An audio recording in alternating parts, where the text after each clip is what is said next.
Hello दोस्तों, आप सभी को जय मसीह की। मेरा एक और नया वीडियो में आप सभी लोगों का स्वागत है।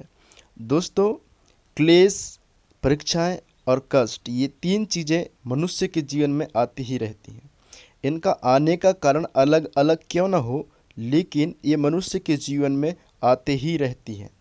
कुछ लोगों का जीवन अर्थहीन होता है, जैसे कि उनके जीवन में सिर्फ अशांति, संकट, पीड़ा और आंसू ही उनको मिलते हैं। वे जीवन भर इन बातों को वे सहते रहते हैं।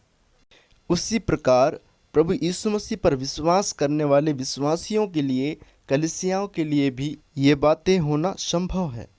दोस्तों, बाइबल हमें बताती है, रोमियो 8 अध्याय उसका 28 पद में हम जानते हैं कि जो लोग परमेश्वर से प्रेम रखते हैं उनके लिए सब बातें मिलकर भलाई ही को उत्पन्न करती हैं।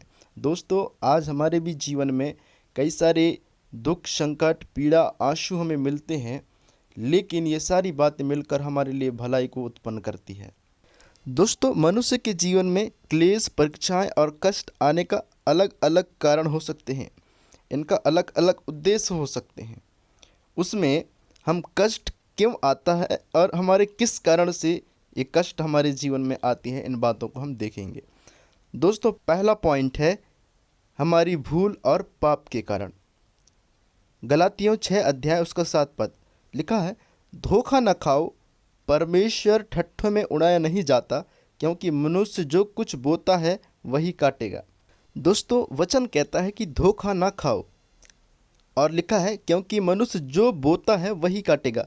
दोस्तों, अगर किसी मनुष्य ने हत्या की है और परमेश्वर उसे क्षमा करेगा, और परमेश्वर उसे क्षमा कर सकता है, लेकिन फिर भी उसे बंदी गृह का दंड भुगतना पड़ता है।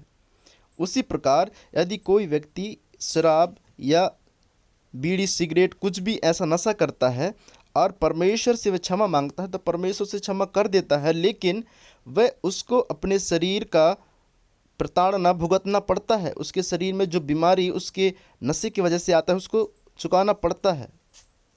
और यह कष्ट हमारे पाप के कारण और हमारे भूल के कारण, और जो हम धोखा खाकर हम जो पाप करते हैं, जो भूल करते हैं, उसके कारण हमारे जीवन में ये आती है। दोस्तों, दूसरा इतिहास 16 अध्याय उसका 12 पद में लिखा है, तो भी उसने रोगी होकर यहोवा की नहीं वैदों ही की शरण ली।